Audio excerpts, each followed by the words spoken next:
heard some very powerful words here. Transparency, fairness, truth. I didn't hear common sense. Let's not just talk about free speech. Let's talk about the quality of free speech. If you look at what's happening as a practical matter today, and being a certified public accountant, I do relate to numbers. If you took the 100 biggest donors to the super PACs, they represent 3.7% of the donors, but they represent 80% of the money. Corporations don't even show up, 0.5%. And you might say, why is that? Well, don't forget, people that have fiduciary responsibility with corporations don't like to take risks.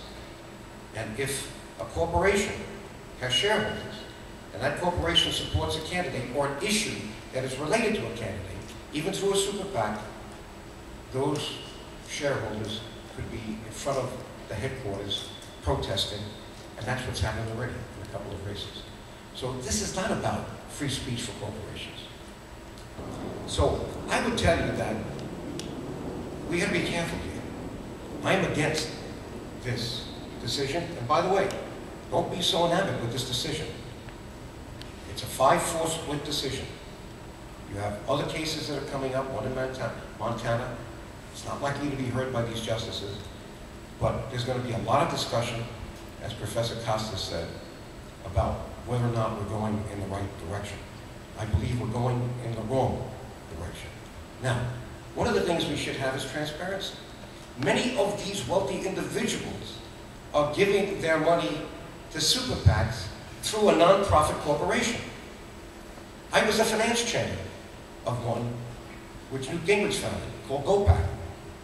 And even though I was a tax partner, I didn't realize until I was the finance chairman that if you gave a lot of money to a 501c4 corporation, you didn't have to disclose the donor, because those are IRS rules. 501c4, social, you can't do that by way with a charity. Although charities are under the same rule that they don't have to disclose their donors. There's a page that the IRS pulls out. Well, that applies to C4s, social welfare organizations. I believe it also applies to C5s, unions, and C6s, trade associations. There's 21 C categories under 501 that define tax-exempt organizations in America.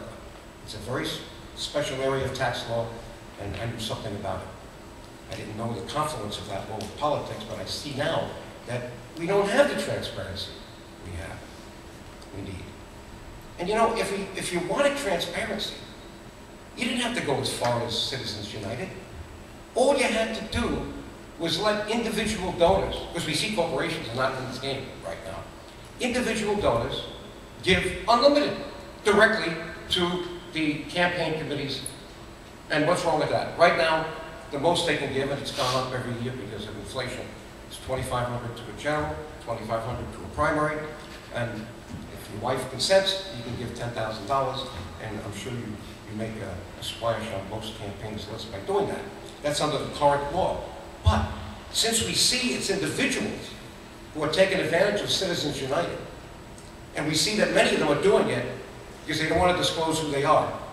They may be officers of major corporations, and they don't want to attribute their activity to those major corporations. Why not just go back and say unlimited individual contributions for everybody, and have the rules apply as they do today every 3 months? Federal Election Commission publicizes who gave to whom.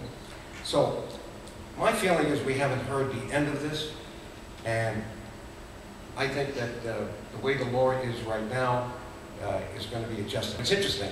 I read roll call, still get it, inside the Beltway, and this article, Super PACs target Congress. Now all of a sudden, we're going from the presidential races to the congressional races, and you're seeing now some very nervous members of the House and the Senate.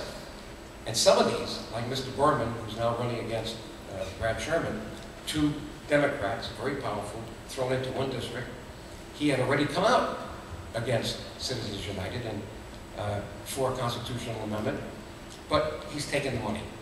So you see this ambivalence. In fact, as I recall, I think it was President Obama who said that he would not participate in that. But when he saw the monies being raised by the Republicans, he then decided, he could not be unarmed in this race.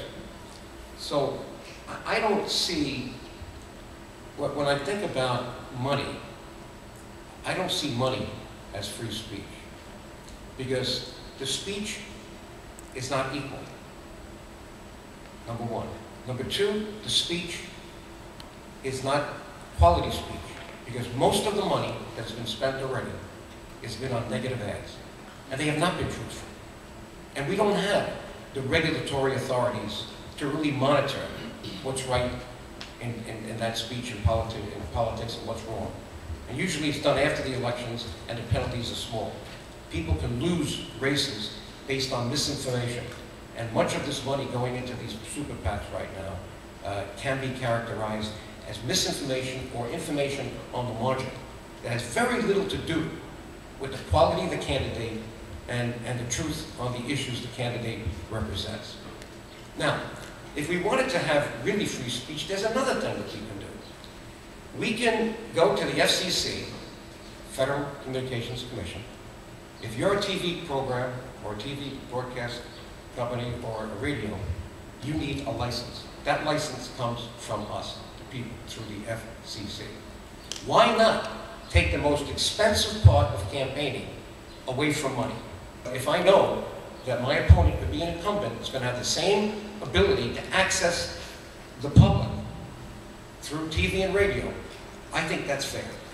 And I think that's something that we have to consider, because we have a new lobby. It's called campaign consultants and campaign staff people who don't want to lose their jobs. And they have perpetuated this kind of incessant, chasing the money so I can keep my job or keep my position as a consultant. The other thing I would say is that we have to go beyond even campaign finance to change elections. We don't need all these elections. The House should be 4 years, not 2. It's ridiculous. I was there. You get in 1 year, your staff is on your back to go into a separate room. In many cases, they don't even put you in a separate room. They want you to evade the law, but you can just close the door, get on the phone and raise some money. I was there. I saw this. The chase for money every 2 years. Consultants love it. They get 15% for every ad you place.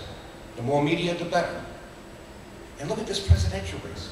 Would you believe this is the 4th year we haven't had a budget for the United States of America? And there's no way in the world you're going to have anything happen this year in a presidential year.